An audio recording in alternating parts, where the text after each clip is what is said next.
Hey everyone, welcome back to the channel, where today we're diving into a fascinating game from Norway Chess 2025 between Magnus Carlsen and Gukesh D. This game kicks off with an interesting and somewhat less common opening, so it's a perfect opportunity to explore some subtle strategic ideas in the opening phase. Let's get right into it. White starts with d4, staking a claim in the center. This is a classic and solid way to begin, aiming to control key central squares and open lines for the bishops and queen. Black replies with knight f6, developing a knight toward the center and preparing to challenge White's control. This move also keeps options open for Black's pawn structure and piece placement. White continues with knight c3, developing another piece and reinforcing the d5 square. This move supports the center and prepares for potential e4 pushes later on.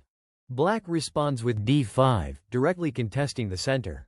This symmetrical pawn structure often leads to rich positional battles where piece activity and pawn breaks become crucial. White plays bishop f4, developing the bishop outside the pawn chain before playing e3. This is a key idea in many d4 openings. Get your light-squared bishop active early to avoid it being hemmed in. Black strikes with c5, challenging White's center and aiming for counterplay on the queenside. This is a thematic break in many d4-d5 structures, testing White's control. White solidifies the center with e3, supporting d4 and opening lines for the dark-squared bishop. This move also keeps the position flexible for White's pieces.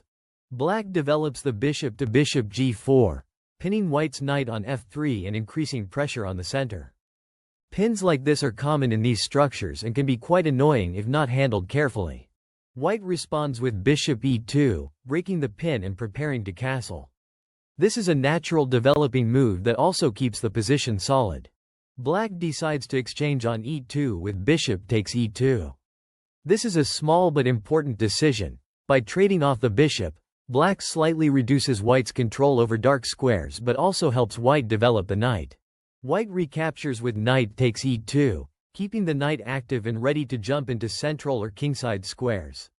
This recapture maintains balance and keeps the position flexible. Black develops the knight to knight c6, putting more pressure on d4 and preparing to support potential pawn breaks. Developing knights before bishops is a classical principle, and here it fits well. White plays knight f3, completing kingside development and reinforcing the center. This move also prepares for kingside castling. Black plays e6, solidifying the d5 pawn and opening lines for the dark-squared bishop. This is a flexible move that supports the center and prepares for further development. White plays c3, reinforcing the d4 pawn and controlling the important b4 and d4 squares. This move also prepares for a potential d takes c5 capture or supports a later e4 push. Black develops the bishop to bishop e7, preparing to castle and completing kingside development. This is a standard developing move, keeping the position flexible. White plays knight g3, an interesting knight maneuver aiming to increase pressure on the f5 and h5 squares and possibly support a kingside attack. This move also eyes the important f5 square, which can be a key outpost. Black castles kingside with short castling, ensuring king safety and connecting the rooks. This is a natural and necessary step in development. White plays queen e2, supporting the e3 pawn and preparing to connect the rooks. This move also keeps options open for a potential e4 break in the future. Black plays h6, a useful prophylactic move preventing White's knight or bishop from jumping to g5 and harassing Black's pieces. It's a subtle but important detail in many positions.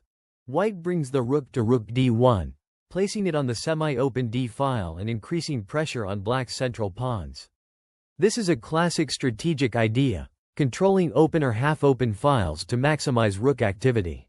Black counters with queen a5, eyeing the a5-e1 diagonal and putting pressure on White's queenside.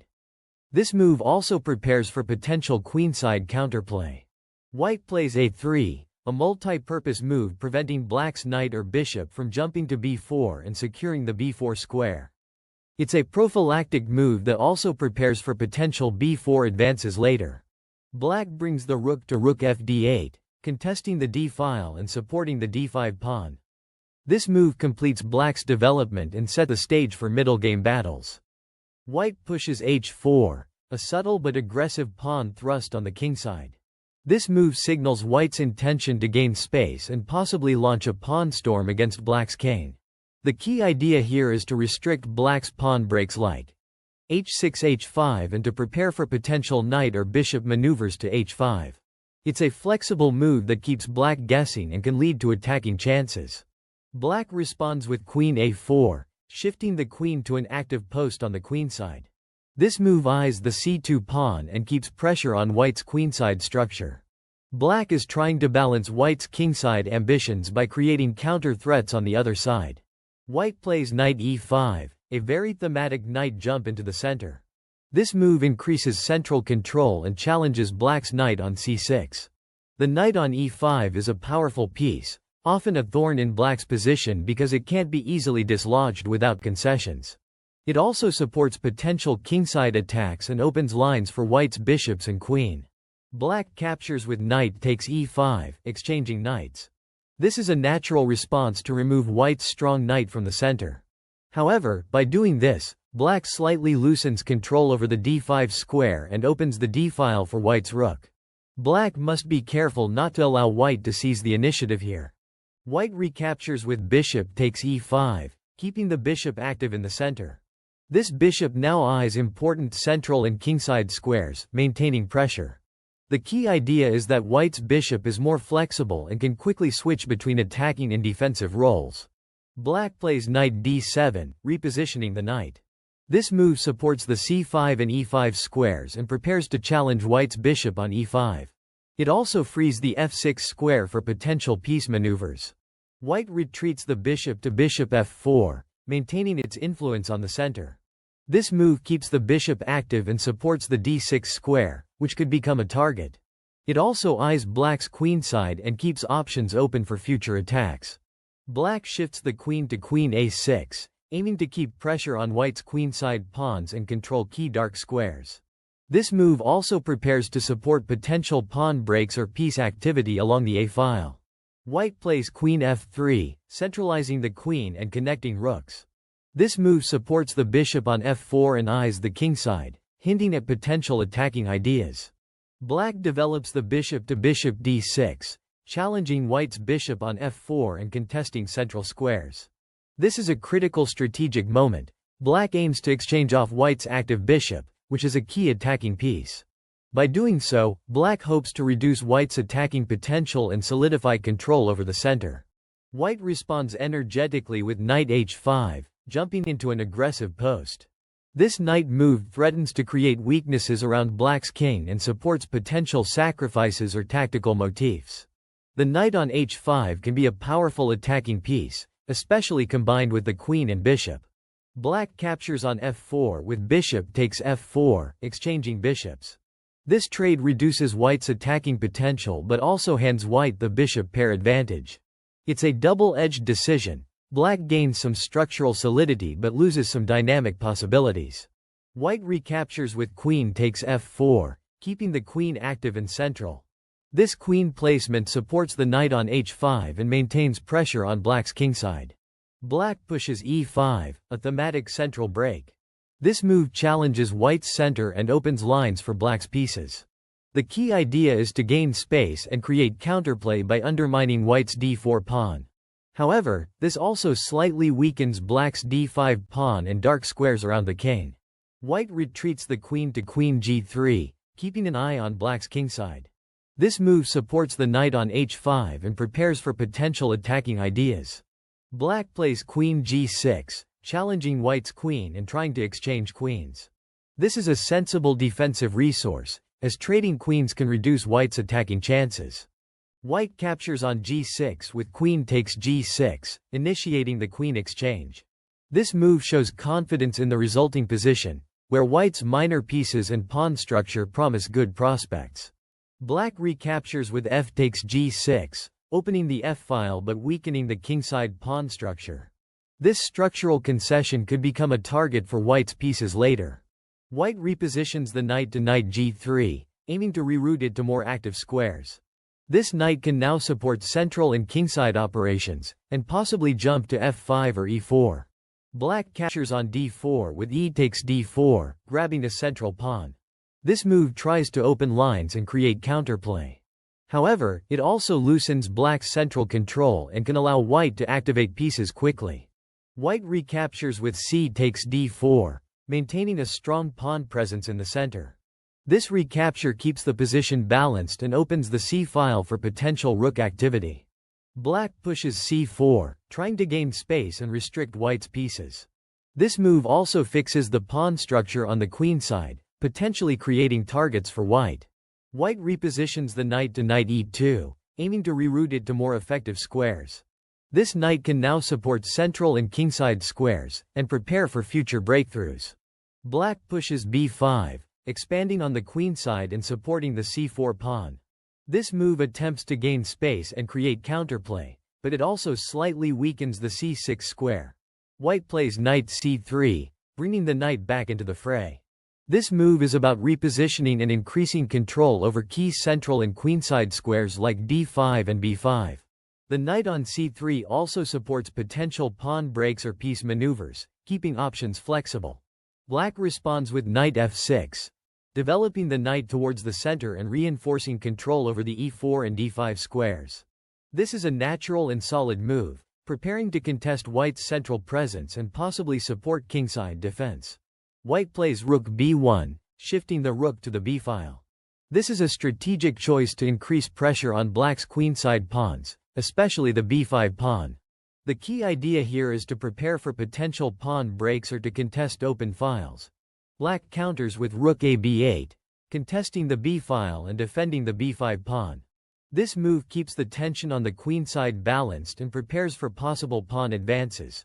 White plays f3, a subtle but important move. The key idea here is to solidify the e4 square and prevent black's knight or bishop from jumping into e4. It also prepares to support the center and possibly prepare for e4 e5 in the future. Black pushes a5, expanding on the queenside. This move aims to gain space and challenge white's pawn structure on the queenside. It also supports the b5 pawn and prepares for further pawn advances like a4. White responds energetically with b4, striking back on the queenside. This is a critical moment. White challenges black's pawn chain and tries to open lines for the rooks. The key idea is to undermine black's queenside structure and create targets. Black captures with c takes b3, taking the pawn on b3. This capture is a double-edged decision. Black gains a pawn but opens the b-file for white's rook. The evaluation remains balanced, but black must be cautious about white's rook activity. White recaptures with rook takes b3, immediately taking back on b3. This move activates the rook on an open file and keeps pressure on black's queenside pawns. Black pushes b4, advancing the pawn to challenge white's rook and gain space. This move also tries to fix the pawn structure and restrict white's rook mobility. White captures with a takes b4, opening the a-file. This capture is important because it opens lines for white's rook and creates potential targets on the queenside. Black recaptures with rook takes b4, taking control of the b4 square. This keeps the tension alive and contests the open files. White retreats the rook to rook a3, repositioning it to a more flexible square. This move keeps the rook active and ready to swing over to the kingside or support queenside operations. Black plays rook e8, centralizing the rook and preparing to contest the e-file. This is a standard, solid move that keeps options open. White centralizes the king with king d2, a critical step in the endgame phase. The king becomes an active piece, supporting pawns and controlling key squares. Black checks with rook b2 check, trying to disrupt white's king position. This check forces white's king to move and can create tactical opportunities. White calmly steps up with king d3, maintaining central control. This move keeps the king active and avoids any unnecessary weaknesses. Black captures on g2 with rook takes g2, grabbing a pawn. This is a concrete attempt to gain material, but it also exposes black's rook somewhat. The evaluation remains balanced, so the position is still complex. White immediately responds with rook takes a5, capturing a pawn on the queenside. This counter capture keeps material balanced and maintains pressure. Black plays rook g3, activating the rook and possibly preparing to double rooks or invade white's position. This move keeps tension and flexibility. White shifts the rook to rook f1, defending key squares and preparing to contest the f-file. This is a calm, strategic move to improve piece coordination. Black pushes g5, trying to open lines on the kingside. This pawn break aims to challenge white's pawn structure and create potential attacking chances. White captures with h takes g5, opening the h-file. This move keeps the position dynamic and opens lines for the rook. Black recaptures with rook takes g5, maintaining pressure on the kingside. This keeps the rook active and ready to support further operations. White plays rook fa1, moving the rook from f1 to a1. This is a classic strategic maneuver to double rooks on the a-file and increase pressure on black's queenside. The key idea here is to dominate the open file and prepare for infiltration into black's position. Black responds with h5, pushing the pawn from h6 to h5. This is a typical attempt to gain space on the kingside and possibly create a pawn storm. However, it also slightly weakens the g5 square, which white might exploit later. White plays rook a8, advancing the rook from a5 to a8. This is a very active move, directly attacking black's rook on e8 and forcing an exchange. It also signals white's intent to simplify into a favorable endgame. Black captures with rook takes a8, taking white's rook on a8. This is a forced response, but it does give black a slight material edge with an extra rook. White immediately recaptures with rook takes a8 check, delivering a check. This forces black's king to move and keeps white's pieces active despite the material deficit. Black steps the king to king h7, moving away from the check. This is the only safe square, maintaining king safety. White pushes e4, advancing the pawn from e3 to e4. This move aims to challenge black's central pawn structure and open lines for white's pieces. It also prepares to create passed pawns on the kingside. Black captures with d takes e4 check, taking the pawn on e4 and delivering a check. This is a natural response, trying to relieve central tension and open lines for black's rook. White recaptures with f takes e4, taking back on e4. This keeps the pawn structure intact and maintains pressure on black's center. Black pushes h4, advancing the pawn further. This move continues black's kingside expansion, aiming to create threats against white's king. White responds with e5, pushing the pawn forward. This is a critical strategic push, aiming to open lines and undermine black's pawn chain. The key idea is to create weaknesses in black's camp and activate white's pieces. Black pushes h3, continuing the pawn advance. This move tries to create a passed pawn on the h-file, but it also commits black's pawns, which white can target. White captures with e takes f6, taking the knight on f6. This is a strong tactical move, removing a key defender and opening the f-file for white's rook. It also creates a passed pawn on f7, which is very dangerous for black. Black pushes h2, advancing the pawn closer to promotion. This is a natural attempt to create counterplay, but it also highlights black's reliance on the h-pawn. White pushes f7, advancing the passed pawn.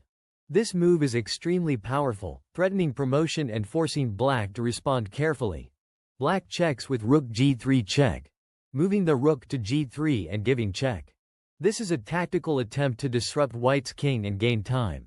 White calmly moves the king to king d2, stepping out of check. This move keeps the king active and safe, avoiding unnecessary weaknesses. Black promotes with h1 equals q, turning the pawn into a queen. This is a critical moment. Black gains a powerful new piece, but white's f7 pawn remains a huge threat. White immediately promotes as well with f8 equals q, creating a queen. This keeps the balance of power and maintains white's attacking chances. Black checks with queen h6 check, moving the queen to h6. Here, black missed a stronger move. Rook g2 check would have been better to keep white's king restricted. Instead, this move allows white to consolidate. White moves the king to king c2, stepping away from the check. This is a safe and active square, keeping the king out of danger. Black checks again with queen g6 check, trying to keep pressure. However, this sequence shows black's difficulty in finding active counterplay. White moves king b2, stepping further to safety. This keeps the king connected with the queenside pawns and avoids any forks or pins.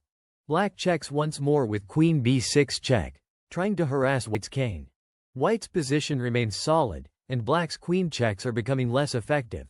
White plays king a2, stepping the king from b2 to a2. This is a subtle but important move, tucking the king away from immediate checks and preparing to support the knight and queen. Notice how white's king is becoming more active in the endgame. A key theme here is king activity, which often decides these late phases. Black responds with rook g2 check, checking with the rook from g3 to g2. This is a forcing move, trying to disrupt white's king's safety and gain some initiative. However, white's king is ready to sidestep these checks without losing ground. White calmly moves king a3, stepping to a3. This keeps the king safe and maintains pressure on black's queen and rook. The king's journey here is a great example of how in endgames, the king transforms from a vulnerable piece to a powerful attacker. Black plays queen b2 check, checking with the queen from b6 to b2. Now, here's a critical moment. The engine shows a big jump in evaluation, indicating a missed opportunity for black. Instead of this check, queen c6 would have been a stronger move.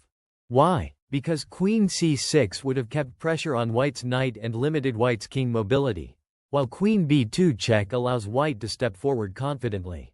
This teaches us that forcing checks aren't always the best. Sometimes maintaining positional pressure is more effective. White moves king a4, advancing the king to a4. This is a bold move, stepping into black's territory but safe due to the queen's position.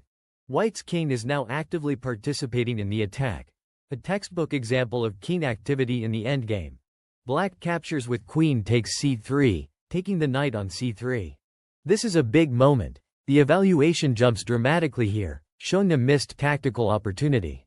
The better move was queen c2 check, which would have checked white's king and kept black's queen more active. By capturing on c3 immediately, black loses the chance to harass white's king and coordinate an attack. This is a classic example of how timing matters. Capturing material isn't always best if it costs you initiative. The takeaway: always consider checks and threats before grabbing material. White responds with queen h8 check, checking with the queen from f8 to h8. This is a powerful forcing move, driving black's king into a more vulnerable position. Notice how white uses checks to gain tempo and improve piece activity, a key endgame technique. Black moves king g6, stepping the king to g6. This is forced, trying to escape the check and avoid further harassment. However, black's king is becoming increasingly exposed, which is dangerous in the endgame. White plays rook a6 check, checking with the rook from a8 to a6. This is a brilliant move, cutting off the king's escape squares and coordinating with the queen. The key idea here is to use multiple pieces to restrict the enemy king's mobility, a classic mating net strategy. Black moves king f5, stepping to f5. This is a desperate attempt to escape the net. But the king is now dangerously exposed in the center, which white can exploit. White checks again with queen f8 check, queen to f8. This relentless checking keeps black's king on the run and prevents any counterplay. White's coordination here is textbook, queen and rook working together to dominate the board. Black moves king e4, stepping to e4. The engine suggests king g4 would have been better here, aiming to stay closer to the kingside pawns and avoid the center's dangers. Instead, moving to e4 exposes the king further and allows white to increase pressure. This shows how king safety is paramount, even in the endgame. White plays rook e6 check, checking with the rook from a6 to e6. This is a crushing move, cutting off the king's escape and preparing for decisive tactics. The key idea is to use checks to herd the king into a mating net or force material loss. This position teaches us the power of piece coordination and king activity in the endgame. Before we wrap up, if you're enjoying this deep dive, make sure to subscribe to Unforgettable YouTube channel for more insightful chess content. Alright, folks, what a thrilling endgame phase. We saw how king activity, precise checks, and coordination between queen and rook can turn a material advantage into a winning attack. Also, black's missed opportunities with queen c6 and queen c2 check remind us to always consider forcing moves and threats before grabbing material. And remember, even in the endgame, king safety and positioning are critical. If you haven't already, don't forget to like, subscribe, and hit that bell for more exciting chess content from unforgettable. Your support helps us bring you these detailed analyses. Thanks for sticking with me through this deep dive. Keep practicing these endgame principles, and you'll see your results improve dramatically. Until next time, keep those kings active and those tactics sharp. And one last reminder. Subscribe to unforgettable's YouTube channel to stay updated with the best chess videos out there.